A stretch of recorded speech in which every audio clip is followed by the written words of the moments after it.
Hi, welcome to the Getting Started series from FamilySearch. This class is called Finding Your Ancestors Through Family Trees, Records, and Hints.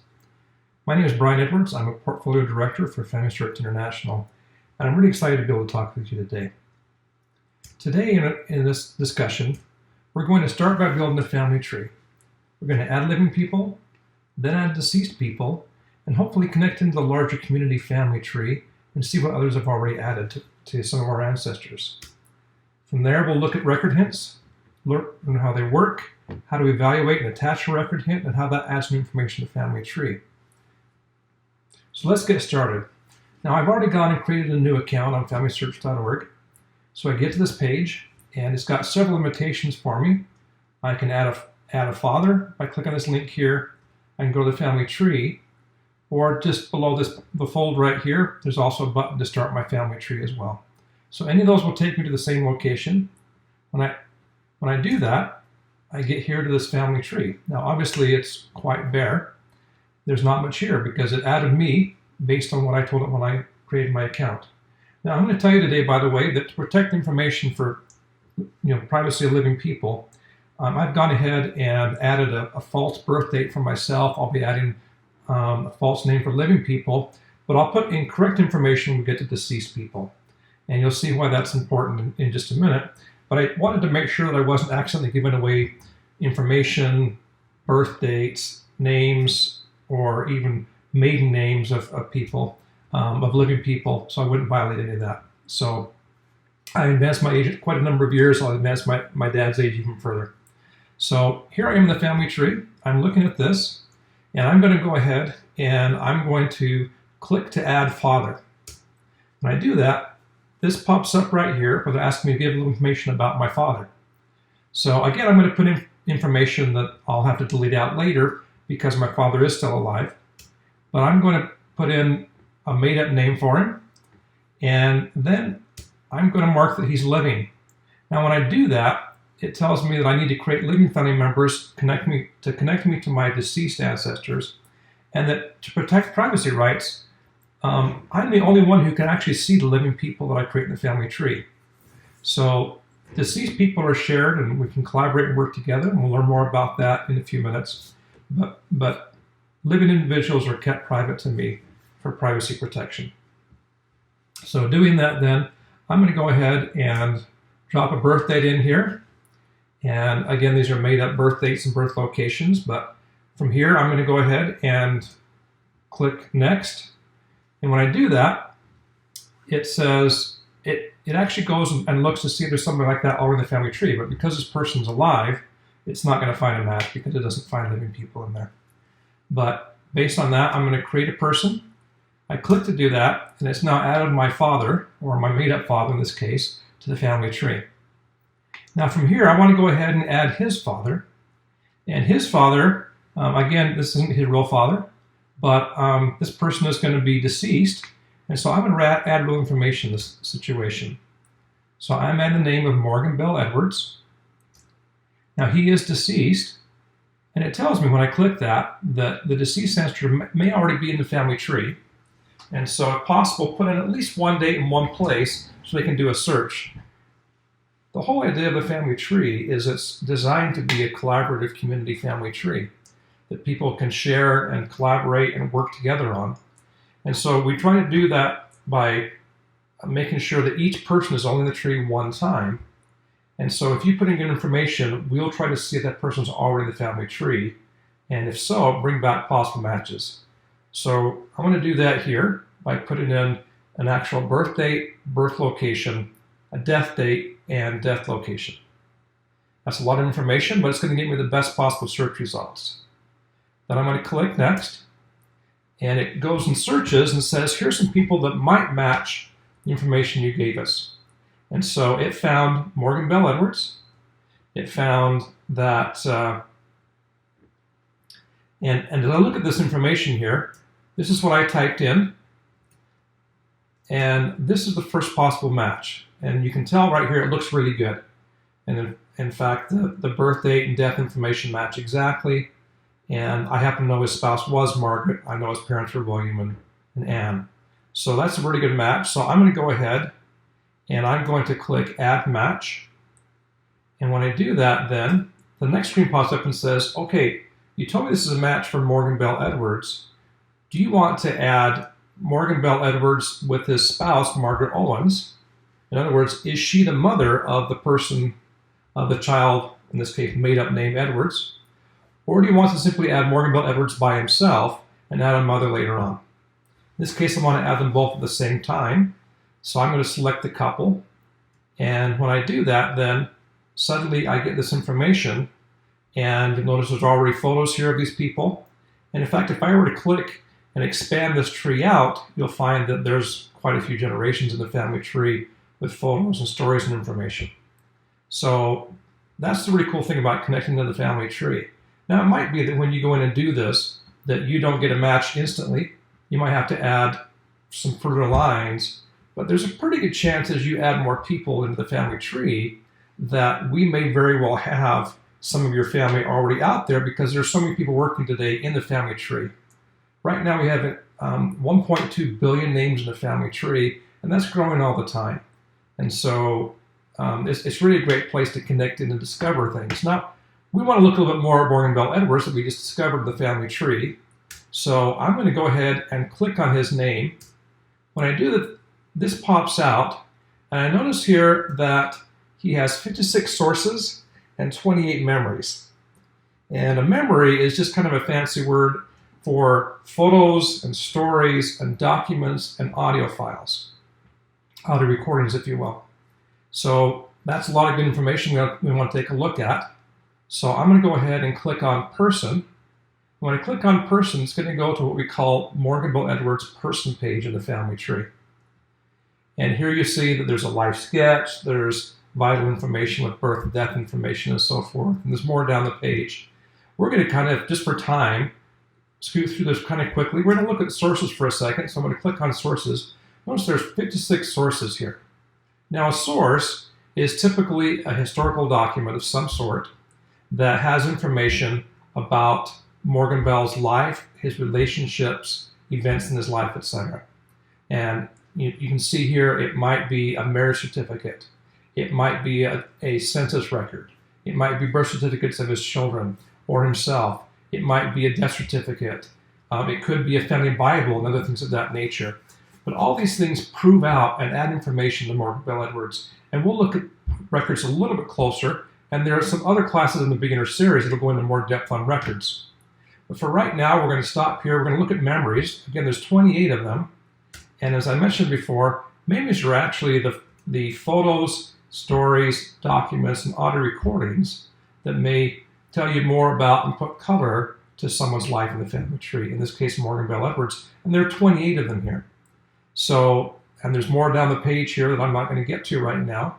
But you can see there's a lot of good information here. And this really brings to life things about Morgan Bell Edwards or whoever might be in the family tree. Now, I'll also tell you, too, as you go in and you start to connect into the family tree or you add your deceased ancestors, you may hit a page that has 20 or 30 or even 50 or 100 photos. Or you may hit a page that has no photos and no stories whatsoever. And if you do that, regardless of whether there's 20 or 50 photos or no photos at all, if you have a photo or a story or something you think is valuable to understand who that person is, please go ahead and upload that or share that photo or story with me. It's a great place to record it for your posterity, to save it for yourself. It's a great place to share with the community so that others who know or care about or relate to that person can discover more about their life too. So now that we've discovered a little bit about this and seen some of the power of connecting into this 1.2 billion person family tree on FamilySearch.org, let's go ahead and look at records and record hints.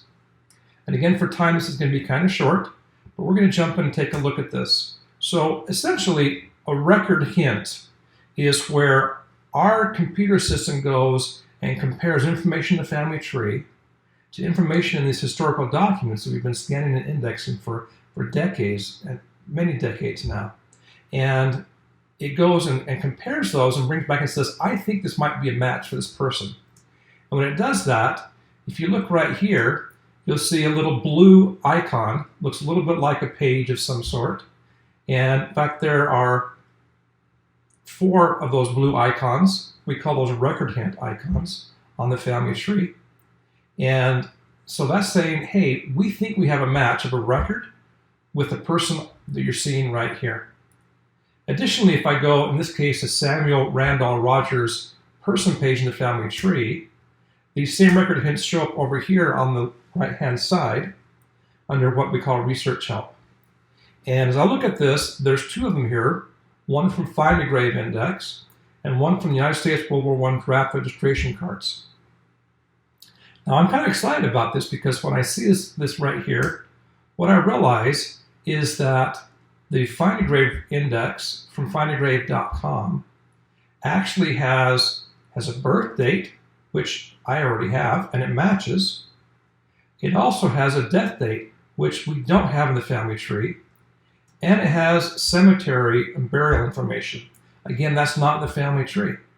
So this, as we look at this and evaluate this, this can add some great information that was otherwise missing. And so these record hints and records are a way of verifying information, a way of correcting errors. They're a way of extending your family tree to find additional missing family members. Often in a census record or other records, we'll find that somebody got overlooked.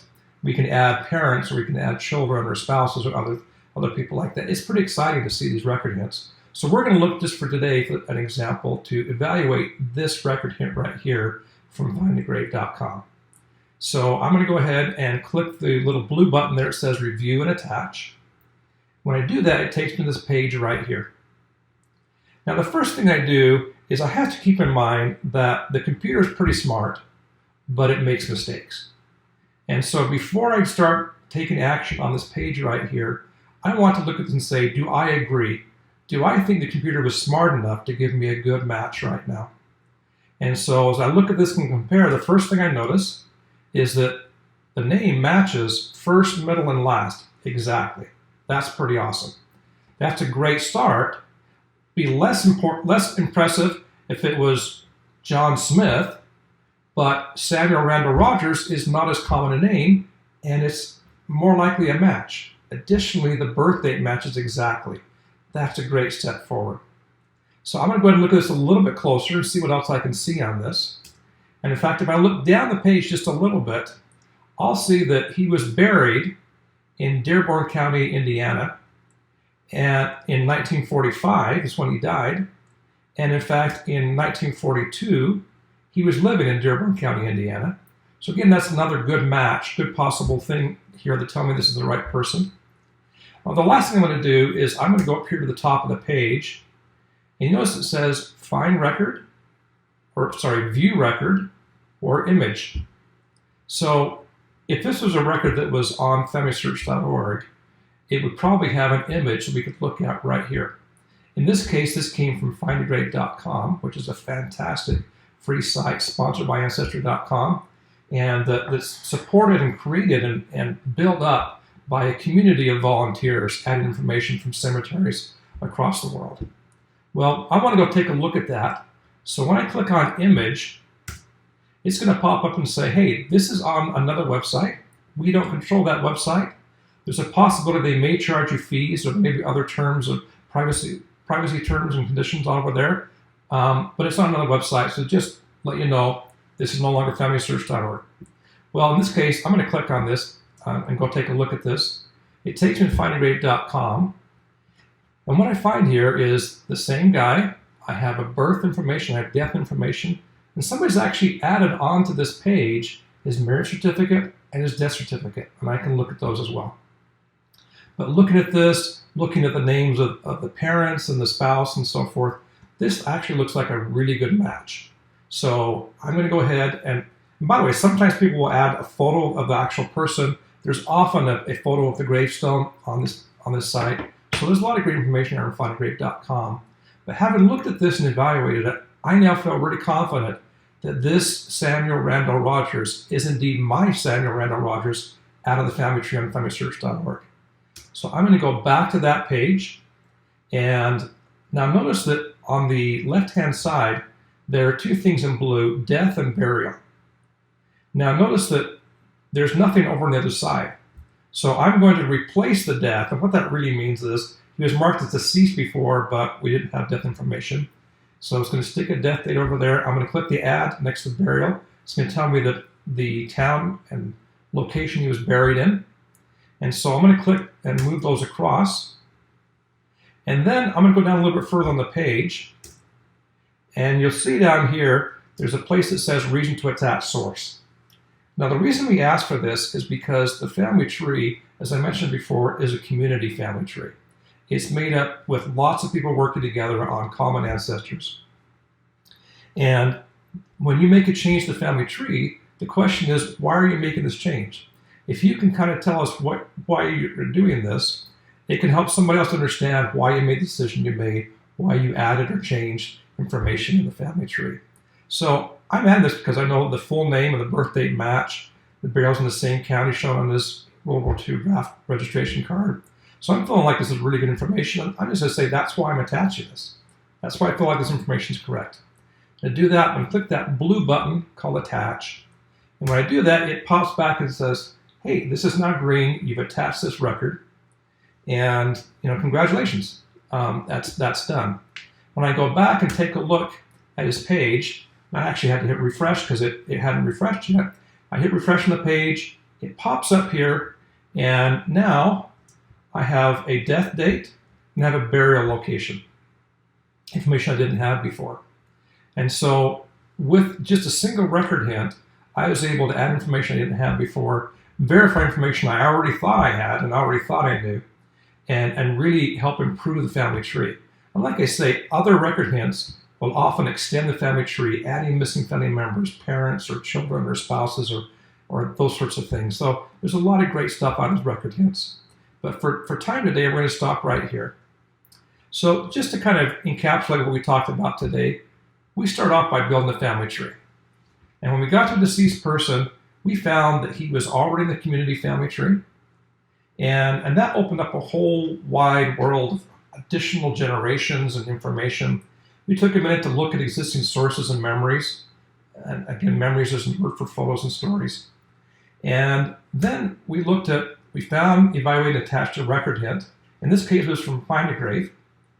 And we were able to add a death date and burial location for the person. And the cool thing about sources is they help us add new information and verify that existing information in our family tree is correct, or it helps us to correct information to make it more accurate. Anyway, that concludes the class today. I hope this has been beneficial to you. And thank you very much for your time.